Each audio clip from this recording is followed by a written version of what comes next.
なりたいチャンネルです。姉妹チャンネルの青虫の朗読。チャンネルにもよろしくお願いします。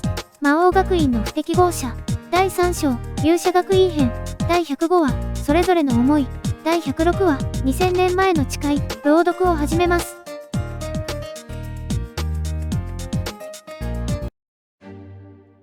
魔王学院の不適合者。第105話、それぞれの思い。間もなく夜が明ける。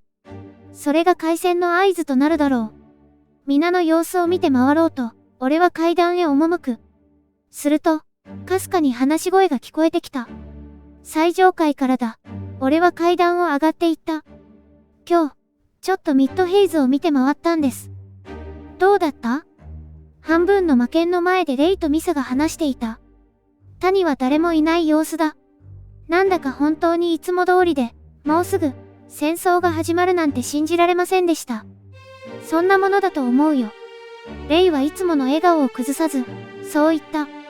みんな、まだ実感がないんじゃないかな。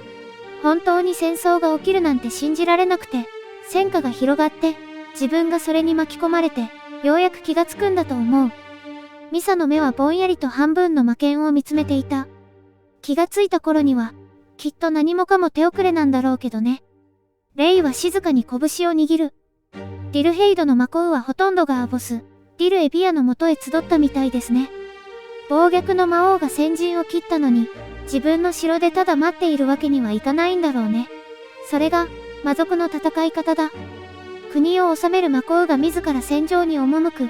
何かあれば国が傾きかねないが、そうでなければ示しがつかぬのが、魔族の世界だ。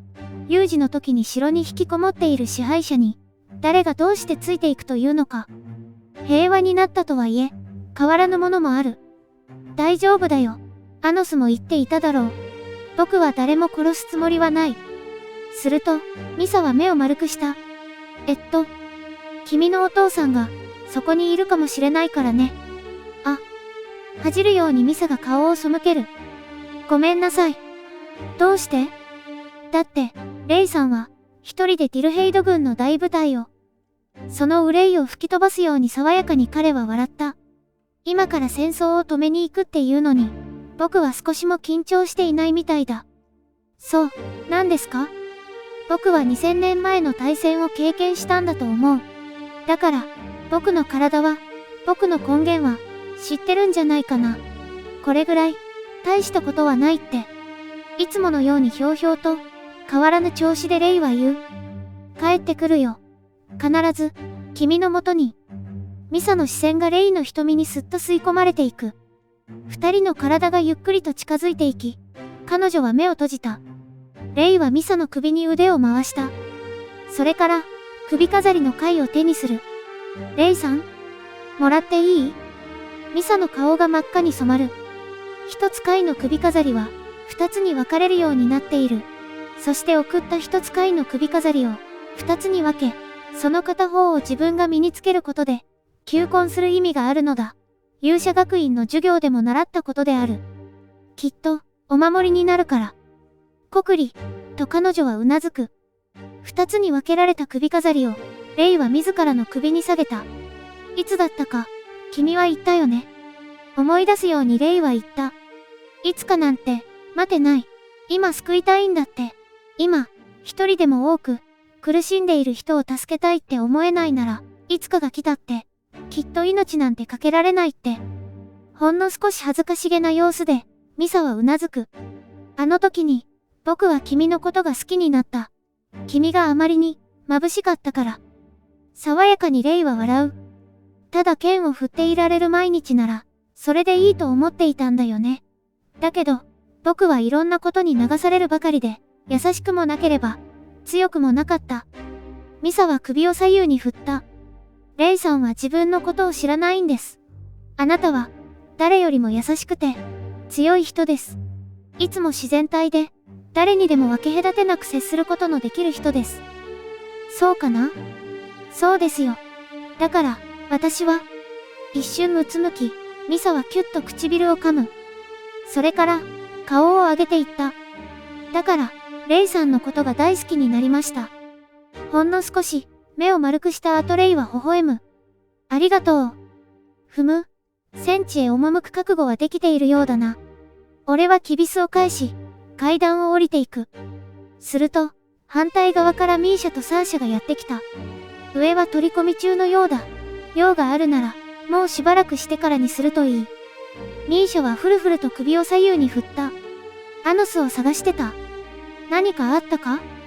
別に何もないけど。そう言って、サーシャは自分の手をぎゅっと握る。それがわずかに震えていた。なんだ、サーシャ、震えているのか。これは、違うわよ。そういうわけじゃ。何、初陣ならば無理もない。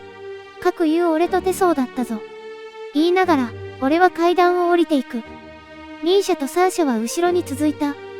本当に、アノスでもそんなことがあったの？ああ、情けない話。ついつい気が急いでしまってな。奴らに目に物を見せてやると奮い立つあまり、武者震いが止まらなかった。俺としたことが冷酷に徹しすぎて、必要以上に敵を殺してしまったぞ。サーシャの足が止まる。振り向けば、白い目で彼女は俺を見ていた。あのね、誰がそんな武勇伝を聞かせろって言ったのよ。じゃないわよ。暴虐の魔王に相談した私が間違いだったわ。なるほど。なんだ、サーシャ、怯えているのか？くはは。なんで笑うのよ。戦争に行くのよ。これが笑わないでいられるか？お前が怯えるのか？それだけの力を秘めておきながら、また随分と慎重なことだな。あっけに取られたようにサーシャが俺を見返す。1週間、自習でお前を鍛えた。俺しか相手にしておらぬからわからなかったかもしれないがな。いくら多勢に無勢とはいえ、今のお前はこの時代の魔族に遅れを取るような実力ではない。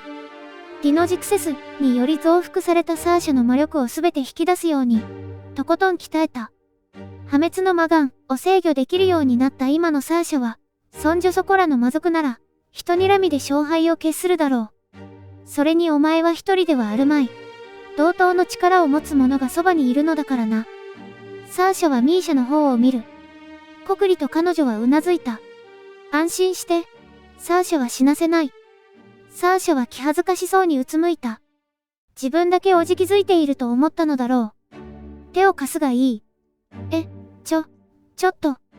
震えるサーシャの手を、手のひらで包み込む。落ち着け。はい。俺が配下をみすみす死地へ向かわせると思ったか？思わないわ。自分が信じられぬのなら、俺を信じろ。臆することはない。お前は死なぬ。のこのこと遅れて軍に加わろうとやってきた間抜けどもに、俺の配下の力を見せてやれ。サーシャははっきりとうなずく。わかったわ。手を離せば、彼女の震えは止まっていた。頬が紅潮しているようだが、まだ何か心配事があるのか？これは、なんでもないわ。ちょっと興奮してるだけよ。なるほど。勇ましいことだ。顔を洗ってくるわ。サーシャは勢いよく階段を降りていった。ありがとう。ミーシャがそう言った。戦争で平常心というのは無理だがな。しかし、恐怖に飲まれれば、どんな強者もあっけなく死ぬ。決して、死なせぬがな。お前もだ、ミーシャ。その小さな手を取る。指先がごくごくわずかに震えていた。わかった？わからぬわけがないだろう。怖いのか？怖い。何が怖い？ミーシャは考える。そして、言った。全部。戦場が怖くない者などいない。敵を殺すのも、味方を殺されるのも、何もかもが恐ろしいものだ。虚勢を張らず、怖いと言える者は強い。お前には恐れるなとは言わぬ。その恐れを乗り越え、味方にせよ。お前の魔眼がいついかなる時も戦場を冷静に見つめていれば、誰も死にはしない。コクリとミーシャがうなずく。守るから。ミーシャが言う。アノスが守った平和を、私は守る。だから。彼女の指先の震えが、ぴたりと止まった。2000年前の決着をつけてきて。何も言っておらぬというのにな。いつもながら、よく見ているものだ。ああ、任せたぞ。第106話、2000年前の誓い。ディルヘイドとアゼシオンをまたがる広大な森林。トーラの森。国境の東、アゼシオン側に布陣を敷いているのはガイラディーテ魔王討伐軍である。その中には根源を複製した少女たち、1万人のゼシアがいる。彼女たちは皆、鎧兜で顔を覆い、光の聖剣エンハーレを身につけ、ディルヘイド軍の襲撃に備えている。一方国境の西側にはディルヘイド軍の先遣隊、皇族派の魔族たちの姿があった。マコウを筆頭にその配下の正規軍が各部隊を構成している。森にはそびえ立つような巨大な魔王城がいくつも作られていた。両軍の距離はまだ遠く、今は睨み合いといった状況だ。だが、その膠着状態は長く持つものではないだろう。どちらか仕掛ければ、戦火は瞬く間に広がる。両軍を接触させるわけにはいかない。ディルヘイド側の国境の手前にはレイが身を潜めている。あの男ならば、決して先遣隊に国境線を踏ませまい。先遣隊が布陣を敷く場所のさらに西、エイヤンの丘にはディルヘイド軍の本隊が駐屯している。数は約2万といったところか。おそらくここに敵の七魔コウロウもいるだろう。俺はエイヤンの丘に建てられた漆黒の魔王城を睨む。行くぞ。お前たちは雑魚に目をくれるな。常時4人で行動し、七魔コウロウだけを狙え。ギョイ。敵の部隊へ向かい、まっすぐ歩いていく俺の後ろに、メルヘイスたち七魔コウロウ4人が続く。止まれ。何者だ。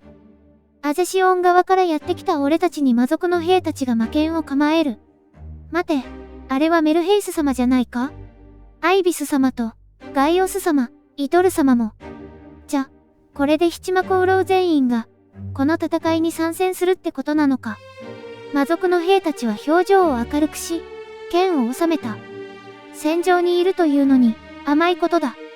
一番先頭にいた男の顔面を俺はわしづかみにした。何を？知った顔だからといって油断をするな。味方とは限らぬぞ。その男の全身を魔法障壁で覆う。そして、そのまま持ち上げた。話せ。ああ、今話してやる。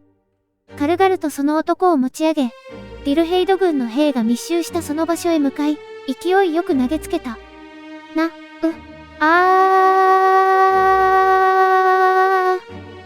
ディルヘイド軍による魔法障壁が張り巡らされるが、俺の魔法障壁に包まれたその男は砲弾のごとくそれを貫き、ズゴゴーンと軽く200人は吹き飛ばした。敵襲。バカな、アゼシオン軍がいつの間にここまで。アゼシオンではありません。あれは魔族です。なんだと、暴虐の魔王を裏切ったというのか。どこの手の者だ。統一派か。それが、七魔コウロウ、メルヘイス様たちが。浮き足だった指揮官らしき男の前に俺は立つ。裏切ったと言ったか？険しい表情で指揮官は魔剣を構える。部下たちも俺を油断なく見つめていた。違うな。こちらが真の魔王軍だ。アボス、ディルエビアに伝えるがいい。本物がやってきたとな。たかが4人で何が魔王軍だ。突撃せよ。押しつぶせ。しかし、メルヘイス様たちが。七魔コウロウが暴虐の魔王に弓を引くわけがない。偽物に決まっている。やれ。困ったものだ。わからぬのなら、教えてやろう。4人だろうと、1人だろうと。足を上げ、そして思い切り地面を踏む。俺が魔王軍だ。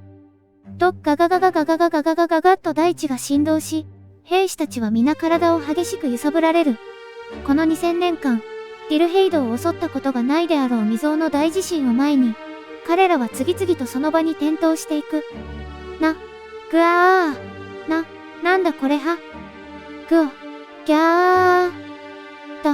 大地が割れ、ひるむな、空だ。飛べ。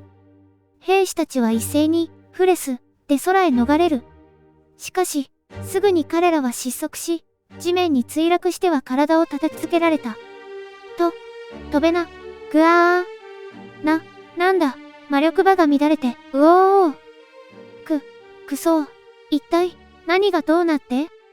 そのままゆるりと足を踏み出し、俺は言った。地震の影響が空に及ばぬとでも思ったか。俺が歩くたびに、大地へ伝わった魔力が大地震を巻き起こす。その振動が大気を震わせ、空の魔力場を乱しているのだ。覚えておけ。魔王の進軍とはこういうものだ。まっすぐ、エイ・ヤンの丘に建てられた魔王城へ向かい、俺は歩みを進めていく。それだけで俺の半径数キロメートルの兵は地面に膝をつき、頭を大地に叩きつける。まるで俺の前にひれ伏すように。魔族の大軍が瞬く間に倒れていく。その時だ。魔王城から、フレス、で飛び出してきた3つの影が見えた。魔力の高から言って、七魔コウロウだろう。ふむ。来たか。メルヘイス。お任せください。メルヘイスたち4人は、フレス、で浮かび上がり、その3つの影のもとへ向かった。ミーシャ、そちらはどうだ？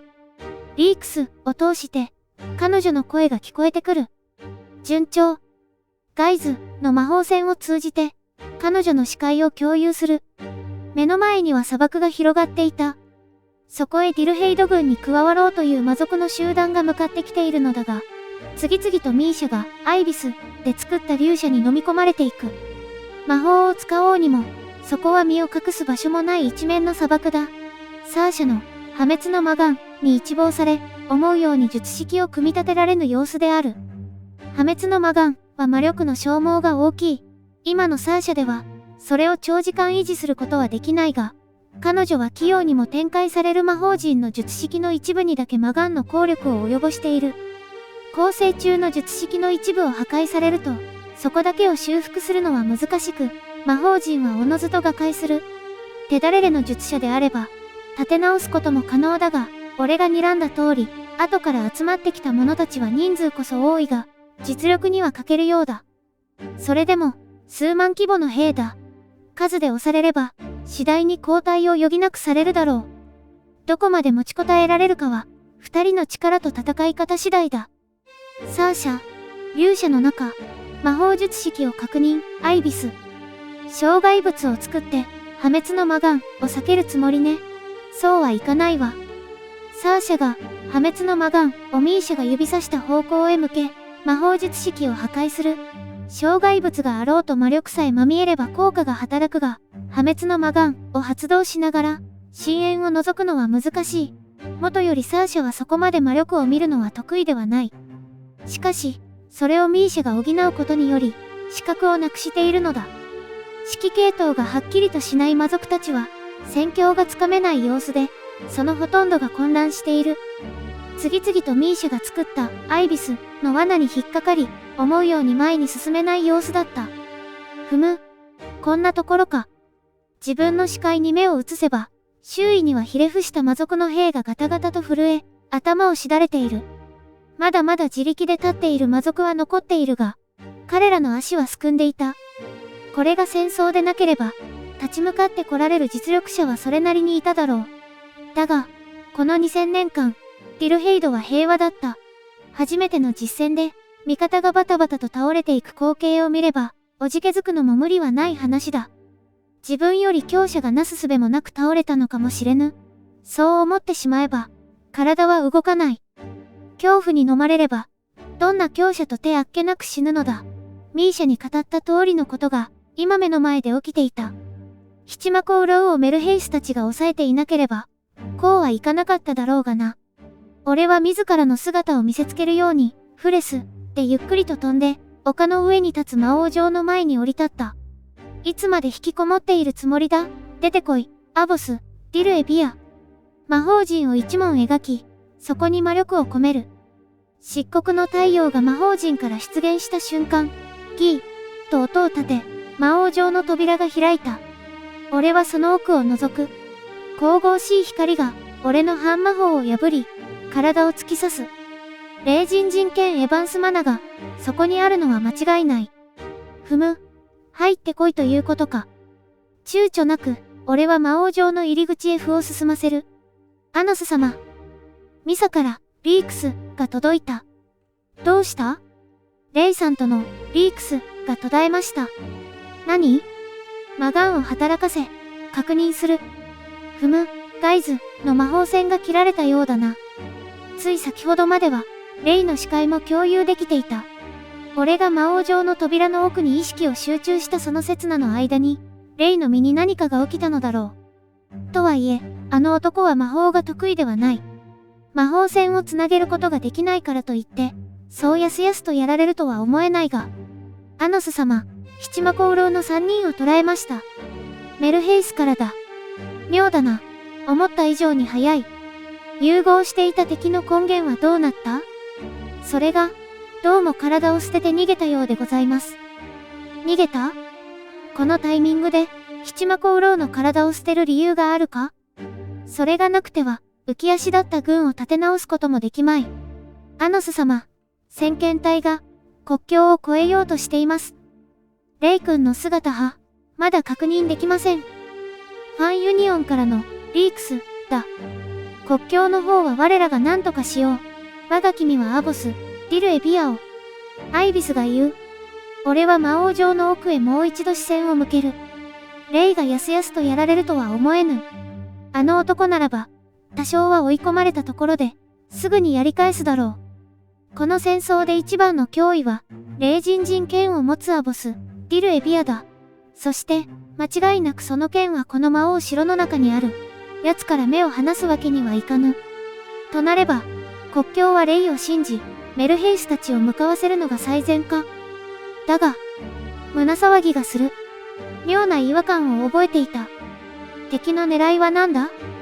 なぜ七魔功労3人はこのタイミングで体を捨てた？なぜアボス、ディルエビアはわざわざ集めた兵が戦意喪失するのを黙って眺めていた？なぜ、魔王城の扉を自ら開け、霊人人剣がここにあることを俺に知らせた？一体、なぜ？なるほど。そういうことか。俺は、ガトムの魔法陣を展開する。メルヘイス、霊人人剣を魔王城ごと、アゼイシス、で隔離しろ。ただし、アボス、ディルエビアが出てくる気配があれば、すぐに逃げろ。実中ハック出てこぬだろうがな。おそらく、これはおとりだ。視界が真っ白に染まり、俺はトーラの森の国境付近に転移した。アゼシオン側である。ちょうどそこには木々が生えておらず、森の中でぽっかりと穴が開いたように、広大な草原となっている。俺の背後を抜ければ、もう間もなく、ガイラディて魔王討伐軍が布陣を敷く場所が見える。耳を澄ます。すると、声が聞こえた。進軍せよ、我がドウホウ。人間ごとき、恐れることはない。世は一人とて死なせはせぬ。この背中についてくるがいい。アボス、ディルエビアだ。奴の声に反応するように、森中から先遣隊の雄たけびが聞こえる。予想通りか。ならば、奴の狙いも、その目的も、奴が何者かということも、すべて、分かったかもしれぬ。俺はその場に立ち尽くし、待った。やがて、そこに一人の男が現れる。仮面をつけた、アボス、ディルエビアが。奴は俺に気がつくと、足を止めた。声を発することなく、アボス、ディルエビアは俺を見据える。瞬間、その魔力が一気に膨れ上がった。言葉を交わすことなく、アボス、ディルエビアは俺に襲いかかってきた。猛然と振るわれたその手刀を受け止め、逆に俺は右の指先を突き出した。奴はまるで消えるような速度でそれを避け、俺を蹴り飛ばす。元いた場所の数メートル後方に、俺は着地した。さらに追撃を仕掛けようとアボス、ディルエビアは姿勢を低くする。一気に勝負をつけるつもりだった奴に、俺は言った。2000年ぶりだな、勇者カノン。驚きをあらわにするように、アボス、ディルエビアの魔力が、一瞬揺れた。俺の魔眼をもってしても、目の前の男の根源を見抜くことはできない。仮面のせいかと思っていた。だが、違う。根源魔法は勇者カノンの得意とするところだ。それには俺とて及ばない。生身の状態でも、奴は俺にその根源の正体を悟らせないことができた。いや、そうでもないか。俺は握った拳を開いた。